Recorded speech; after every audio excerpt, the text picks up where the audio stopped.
네, 안녕하십니까. 2019-010 오태원입니다.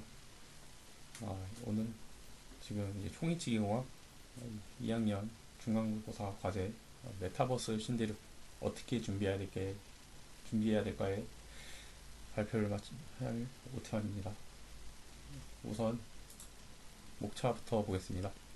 이 목차에서 메타버스란 맨 처음부터 이제 메타버스에 대해서 간략한 설명을 할 거고, 그 후에 이 메타버스를 이용하는 여러 매체에서의 메타버스를 먼저 그 다음에 설명을 해드릴 것입니다.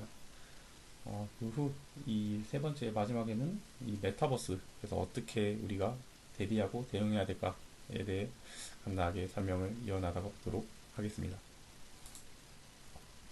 자, 우선 이 메타버스에 대해서 알아야겠죠. 이 메타버스란 이 가상을 뜻하는 메타와 영어가 이 세계를 뜻하는 이 유니버스의 합성어로 이 메타와 유니버스를 붙이면은 그러면 가상 세계라는 뜻이 되겠죠. 이 가상 세계는 우리 현실이 아닌 또 다른 가상의 세계를 또 뜻하는 것도 있습니다. 그러면 이제 메타버스는 또 어떻게 나누어지는지 먼저 설명을 드려야겠죠. 메타버스는 맨 처음이 아니라 이 세 가지로 나누어질 수 있는데, 가상현실, 즉 VR, 버추얼 리얼리티와 증강현실, 어, 어그먼티드 리얼리티. 정확히 영어를 정확히 몰라가지고 아마 어그먼티드 리얼리티가 맞을 겁니다. 이 증강현실은. 그리고 이제 마지막으로 이 소셜 네트워크 서비스, 우리가 흔히 하는 예전에 했던 이 싸이월드, 요즘에는 이제 페이스북, 인스타그램이 이 소셜 네트워크 서비스에 들어가고, 이 역시 모든 것은 메타버스로 들어갈 수 있겠습니다. 자, 그러면은 AR과 VR, 이 어그먼티드 리얼리티와 버추얼 리얼리티는 무엇이 다른가? 이 증강현실과 가상현실의 차이점에 대해서 또 간략하게 설명을 해드려야 되겠는데요. 이 증강현실은 우리의 이 현실인데, 우리 현실에 어떤 그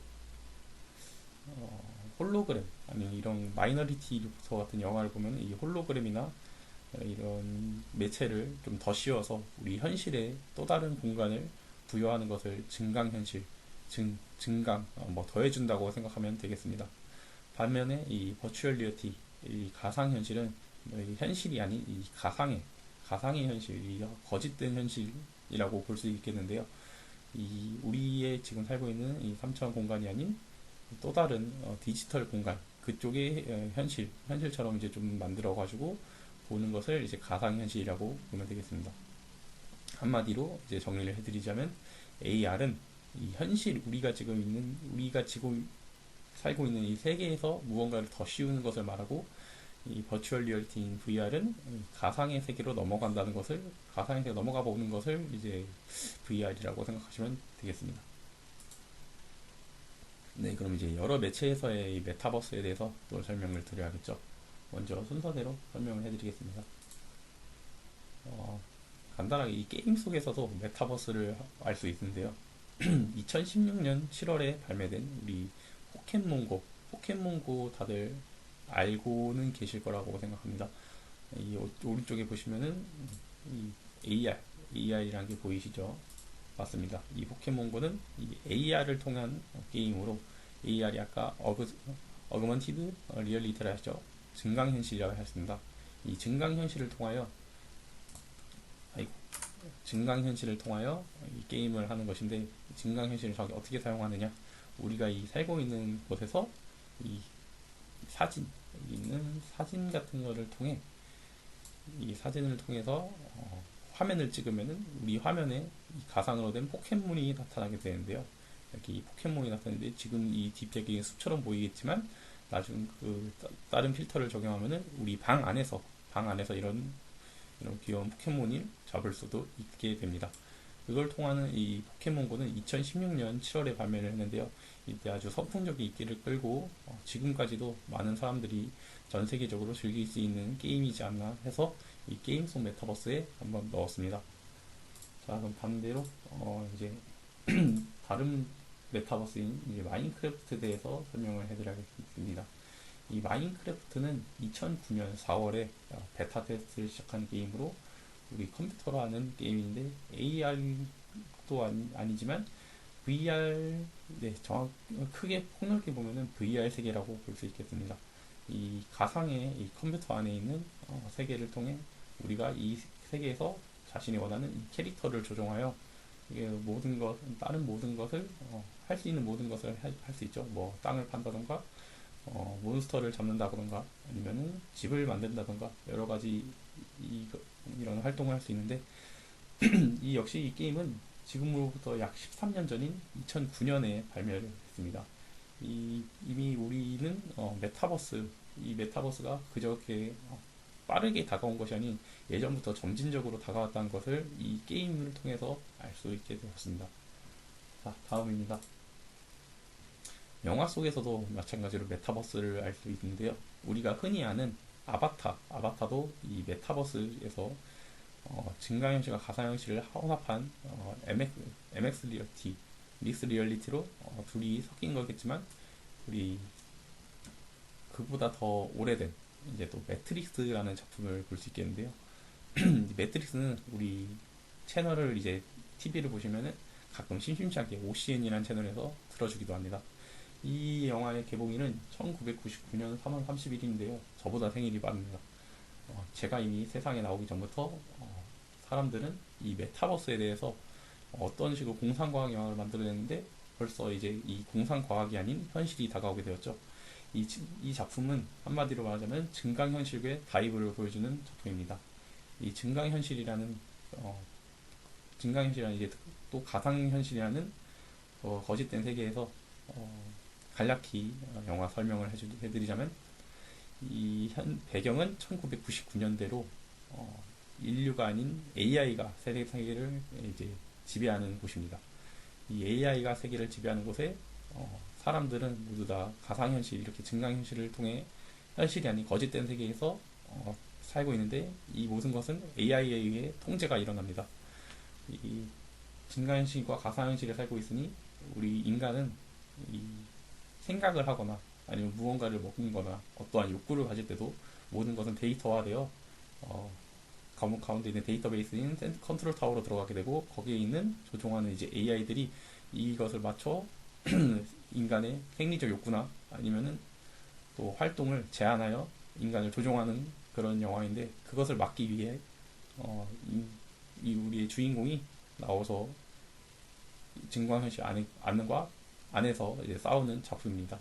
이 작품으로 말할 것 같으면은 이제 또 유명한 작품이죠.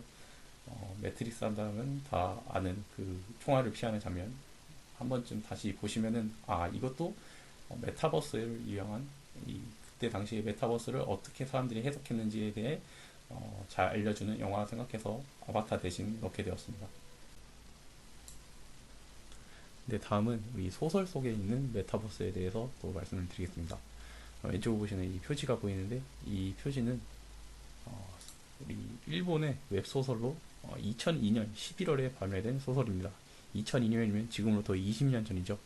이 20년 전에는 이 소설의 주제는 이제 큰 틀은 가상세계가 진짜 현실이 된다면 이라는 주제로 이 글을 쓰신 것 같은데 여기서 큰 내용을 보시면은 이제 버추얼 리얼리티 VR과 AR을 넘어서 우리가 직접 가상세계에 들어가서 이 가상세계에서 사는 것을 그렸는데 이 가상세계에 우리 몸이 가상세계로 들어갔는데 이제 가상세계에서 나오지 못하면 그러면 우리 가상세계가 진짜 현실인지 아니면은 가짜 가상세계인지 이거에 대해서 쓰신 작품 같습니다.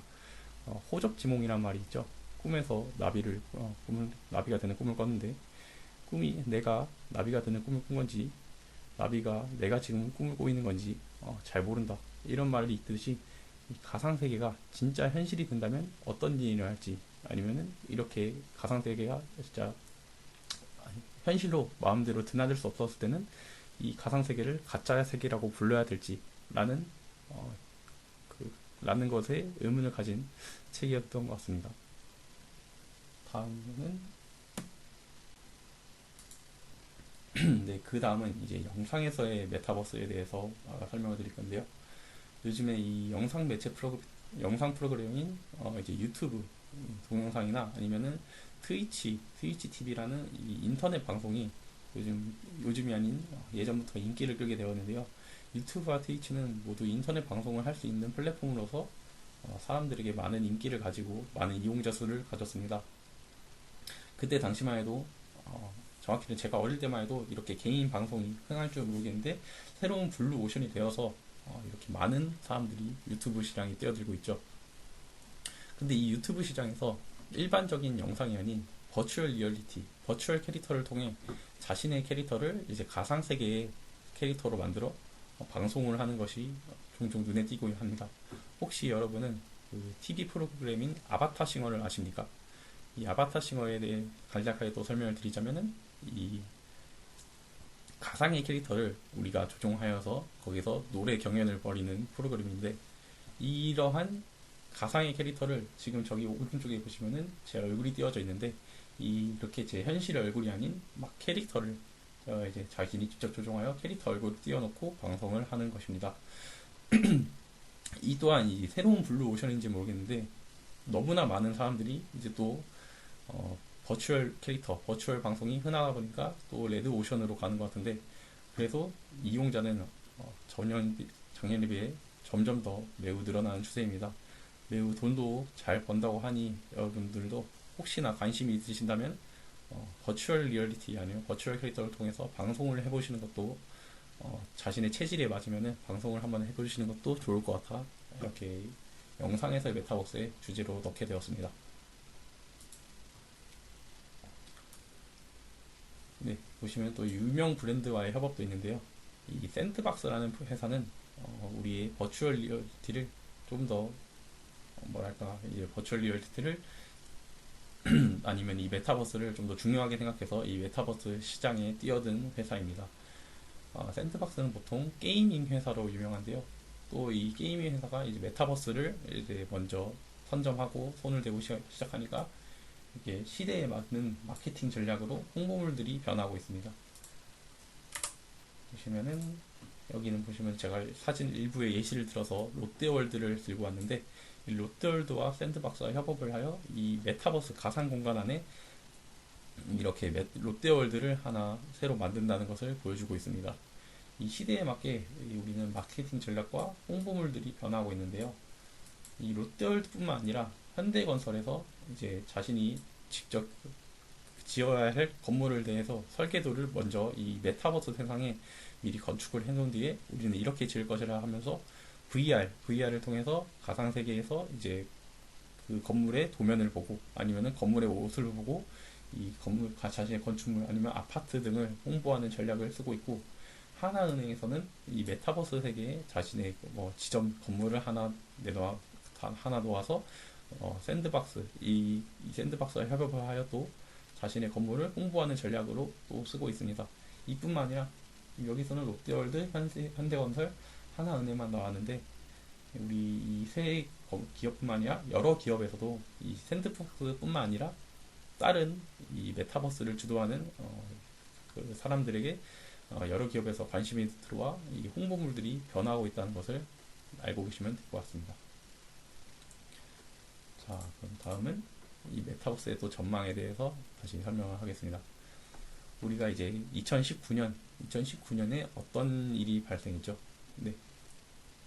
이처럼 코로나 사태가 우리 2019년 말 전 세계를 휩쓸었습니다. 매우 전염성이 높은 병으로 우리 이제 집합 금지 또는 이제 야외 외출 자제 또는 모임 자제 또 전염률이 너무 세다 보니까 이 사무실 같은 곳에 다 모여서 원래 이 작업을 해야 되는데 이 또한 쉽지 않아졌죠. 이러면서 보시면은 2019년 우리 딱 코로나가 시작한 2019년입니다. 2019년인데 이 메타버스에 2019년 때만 해도 AR과 VR은 아직 시기상조다, 아직 먼 미래의 일이다 했는데 점점 추세가 늘어나는 것을 볼 수 있죠. 보시면은 아직 미래의 일이지만 2025년 그리고 2030년에는 여기 보시면은 네, 30배 이상 성장이 기대된다고 합니다. 단위 조원인데 52조 원에서 1700조 원이면은 거진 진짜 엄청난 성장을 예측하고 있죠, 다들. 2030년 기준입니다. 네, 그리고 주요 응용시장 전망인데, 유통업에서도 메타버스를 사용하고, 아니면은 건강, 우리 헬스케어, 헬스장. 혹시 여러분은 닌텐도 스위치라는 게임을 아십니까? 닌텐도 스위치라는 그 게임기를 통해서 링피트라고 이 게임을 통해 헬스를 하는 게임이 있는데, 헬스라는 그런 게임이 있는데, 이 또한 닌텐도에서 처음 시도한 그 메타버스 운동 시스템으로 많은 사람들에게 크나큰 인기를 끌었고, 또 지금도 하는 사람이 몇 명 보이기도 합니다. 다음은 프로세스 개선, 또 제품 개발, 그리고 교육에서도 메타버스를 주로 이용한다고 하니, 메타버스는 이렇게 많은 부위에서 폭넓게 이용될 거라고 전망이 됩니다. 그래서 보시면은 코로나 이후 급격히 성장 그래프를 그릴 것으로 보이면 우리 삶에 많은 영향을 줄 것으로 생각하고 있습니다. 네, 또 다른 메타버스 전망입니다. 아까 말했었던 이제 코로나 시대에 맞춰서 변화한 생활로 우리 디지털 오피스를 볼 수 있는데요. 디지털 오피스가 무엇이냐? 이 디지털 오피스는 시간 절약 그리고 또 장소에 구애받지 않는 업무 환경으로서 부동산 문제점 많은 장점을 가진다고 이게 키워드로 이제 간략하게 설명해 맞는데, 보시면은 이렇게 여러 가지 직급을 가진 사람들이 이 한 공간에서 사무실에서 원래 그 근무를 하는데, 이 모든 사람들이 한 곳에 모이다 보니까 그 코로나 시대에서는 한 곳에 모이면은 여러 가지 문제점이 많이 생겨서 우리가 잘 쓰진 않지만 다른 어플인 직방이라는 회사에서 이 디지털 오피스 가상 출근 시스템을 이용하여서 메타버스에서 직원들을 출근을 하게 되었습니다. 이 메타버스에서 출근한 게 무슨 말이냐? 우리 일단 메타버스라는 것을 아까 설명했죠. 증강현실과 가상현실. 이 가상현실을 통해 VR을 통해서 이 가상세계에 이 직방 이렇게 사무실을 먼저 하나 구비해 놓습니다.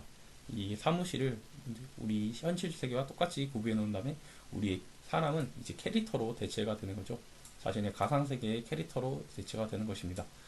이 가상 세계의 캐릭터들이 집에 있지만 이 버추얼 리얼리티 VR을 통해서 서로 만나는데 우리 몸의 거리는 많이 떨어져 있죠. 그래서 코로나도 예방할 수 있고, 또 어디서나 만들 수 있기 때문에 시간 절약이 되겠죠. 그리고 또 장소에 구애받지 않은 업무 환경, 집에서도 이 사무실과 똑같은 환경에서 근무를 할 수 있게 됩니다. 그리고 이제 보통 이제 기업이 할 때 또 서울 도심이 아니면 부동산 문제, 이 땅값 때문에 많은 문제를 가지는데, 이 메타버스 시대는 아직 땅값이 그렇게 이 메타버스에 활용하는 값이 그렇게 땅값에 비해 비싸지 않기 때문에 이런 많은 장점을 가진다고 설명을 해드릴 수 있겠습니다. 네. 자, 그러면은 이렇게 다가온 메타버스 어떻게 대응해야 될까? 우리가 흔히 알는 카카오톡 아시죠? 이제 카카오톡은 여기 보시면은 2010년 3월에 카카오톡 런칭을 하였습니다. 2010년 3월에 카카오톡 런칭을 했는데, 그 후에는 9월에는 이용자가 100만이었죠. 그때 점점 우상향 그래프를 그리더니 2013년, 우리 지금부터 약 9년 전에 벌써 2013년에는 8천만을 넘었고, 그래서 2013년 5월 또는 6월에는 9,500만요. 지금은 몇 명인지는 잘 모르겠으나 벌써 이때는 1억 명 가까이 되는 이용자를 가지게 되었습니다. 자, 우리 이 카카오톡에 성공하는 점이 무엇일까요? 제 생각에는 이 3차 산업혁명에 대해서 이 스마트폰이 점점 대중들에게 보급되고 나니까 이 3차 산업혁명에 맞추어 발빠르게 스마트폰의 대중화를 예상하여 메신저, 이 스마트폰 쓰기 전에는 간단한 투지폰에서 전화와 메시지만 보냈죠. 하지만 이 채팅, 메신저 프로그램을 무료로 제공했습니다. 무료로 제공하였기 때문에 이 이용자를 많이 처음에 모을 수 있었죠. 지금도 무료로 내놓곤 하는데, 이 무료로 발빠르게 내놓았다는 게 저는 키워드라고 생각합니다. 그래서 이렇게 급격한 성장을 이룰 수 있었죠. 지금은 이제 다 카카오 계열사 해가지고 카카오가 엄청난 대기업이 되었죠. 모든 것은 이제 우리 학생 중이나 고등님들 중에서도 아니면 사람들 중에서도 카카오톡을 안 쓴다라는 사람들은 진짜 손에 꼽을 만큼 없는 것으로 알고 있습니다. 이럴 때 모든 것을 카카오톡에 의존하여 생활을 하다 보니 저번에는 이제 카카오톡이 한번 목통이 되었을 때 많은 어려움을 겪었죠. 이거는 약간 외적 이야기고 아무튼 이렇기 때문에 카카오톡이 급격하게 성장할 수 있었는데 이 카카오톡은 이 메신저 프로그램에서만 구애받는 것이 아닌 점점 이제 다른 계열로 막 확장을 했죠. 예를 들어 카카오 택시, 뭐 카카오 지도, 카카오 지하철, 버스, 뭐 대중교통뿐만 아니라 또 이제는 인터넷 뱅킹 여러 가지 이 등등등 엄청난 갈래로 뻗어나가게 됐는데 우리도 이러한 카카오톡이 사례와 비슷하다고 생각합니다. 이 메타버스는 마찬가지로 이 4차 산업혁명이라고 생각하는데 이 4차 산업혁명에 맞춰서 우리도 이제 시대의 흐름을 맞춰가야 한다고 생각합니다. 이 메타버스와 카카오톡 모두 이용자가 많이 있어야 합니다. 네, 잠시만 물 한 잔 마시고 이어나가 보도록 하겠습니다.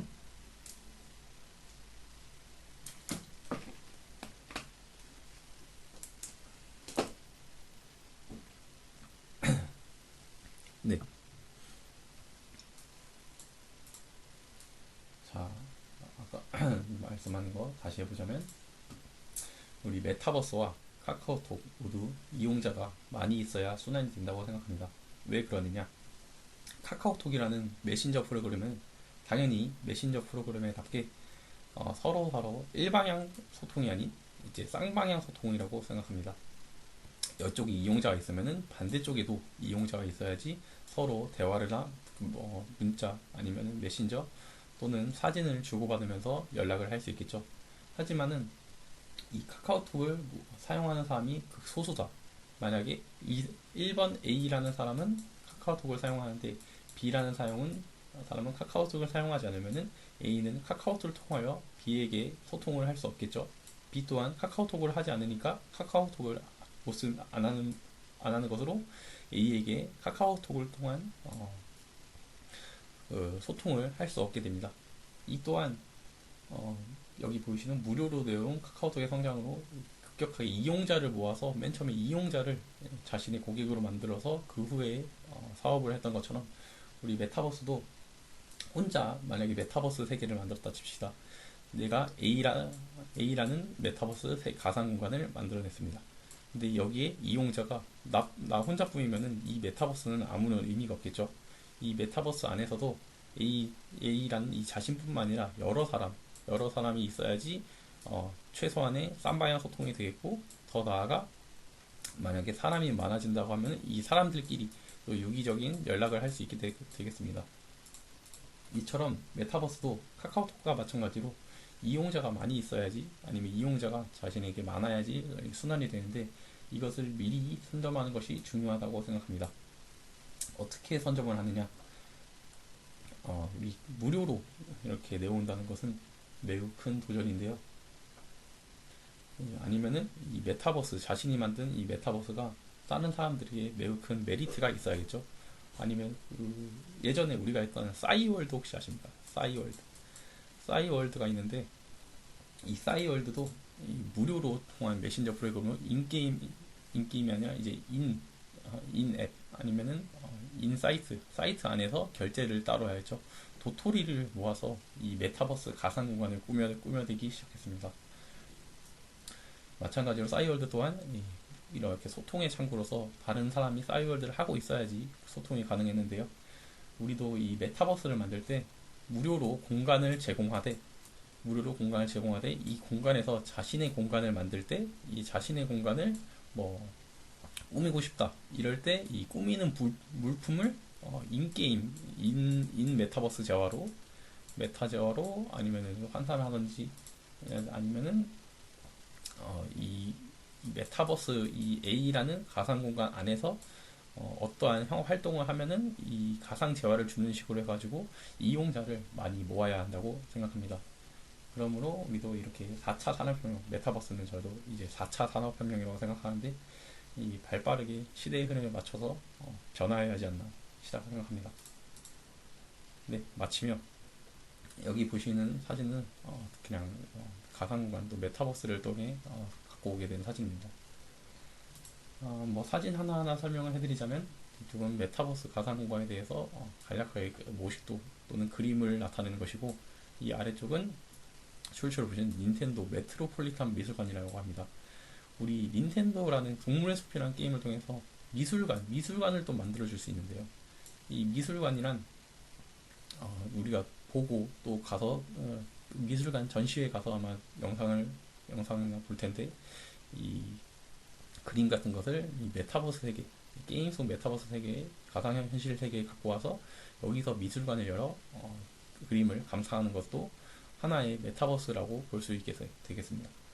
또 여기는 출처를 뉴스에서 갖고 와서 출처를 이렇게 남겼는데, 여기는 한 대학교로 보시면 어디 과라고 나와 있죠. 이 대학교에서 메타버스를 통하여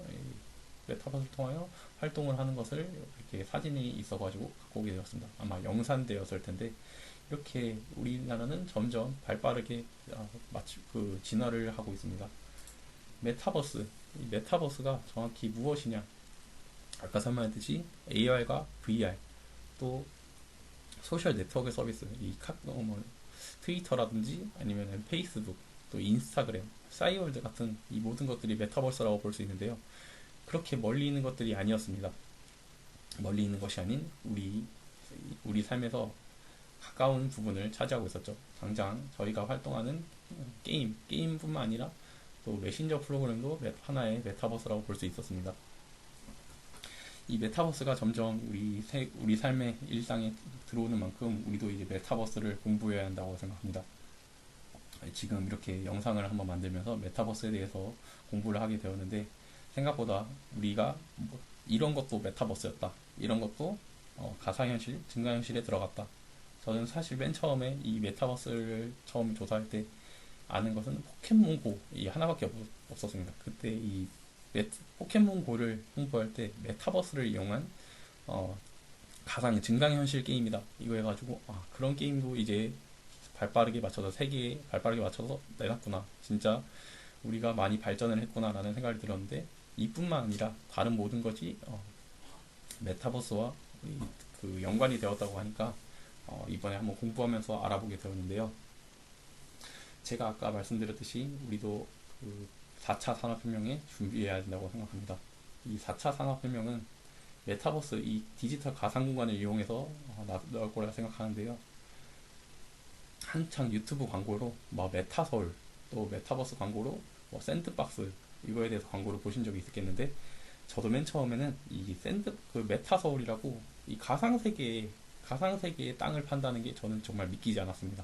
우리가 살고 있는 땅이 아닌 가상세계의 공간을 우리나라 현금 돈으로 약 2,500만 원의 재화를 주고 거래를 하고 있다는 게 정말 믿기지 않았는데, 지금 생각해보니까 이미 그 2,500만 원 그 돈이, 제 생각에는 돈이 중요한 게 아니라 그런 것을, 이 미래를 미리 생각하여 투자를 하였다는 것이 그런 사람들에겐 또 좋을 것 같다고 생각합니다. 먼저 그런 투자하는 안목, 저는 좀 부럽다고 생각하고, 이 메타버스에 대해서 이렇게 공부를 했는데 한마디로 정의를 할 수가 없는 것 같습니다. 이 모든 것은 그 메타버스를 통하여 어디까지 했죠? 아마 메타버스에 대해 얘기를 또 마지막으로 마치고 있었는데, 이 메타버스를 이제 우리 치기공, 우리 전공에도 적용을 할 수 있을 거라 생각합니다. 이미 미리 적용되고 있는 상황에는 혹시 이제 구강 스캐너도 이 메타버스의 한 종류로 컴퓨터로 이제 자신의 구강 안에 데이터를 스캔하여 컴퓨터로 다시 다른 기공소로 보내는 그런 것들을 말하는데요. 이것 또한 메타버스를 이용한 우리 전공에서의 활용이라고 생각합니다. 이 많은 것을 또 다른 것은 이 캐드캠 또한 저는 메타버스의 한 종류라고 생각하는데, 아무튼 이렇게 많은 것들이 우리 일상생활에서 찾아볼 수 있습니다. 이러니 우리도 이 치기공에서 뿐만 아니라 다른 메타버스, 아까 말씀드렸던 뭐 유튜브 아니면 인터넷 개인 방송 거기 그런 쪽에서 자신만의 또 이 메타버스 공간 아니면은 다른 공간에 들어가서도 자신만의 뭔가 특색이 있다면은 그런 메타버스의 공간에서도 매우 큰 장점을 지닐 거라고 생각합니다. 어, 우리가 살고 있는데 이 사회의 톱니바퀴라고 하는데 우리 톱니바퀴에서 자신이 빠져도 되는 그러는 사람이 되는 게 아니라 자신이 이 사회를 굴리는데 아니면 이 사회를 돌리는 큰 톱니바퀴에서 가장 중요한 부품이 되었으면 하는 바람입니다. 이상으로 메타버스 발표에 대해서 마치겠습니다. 감사합니다.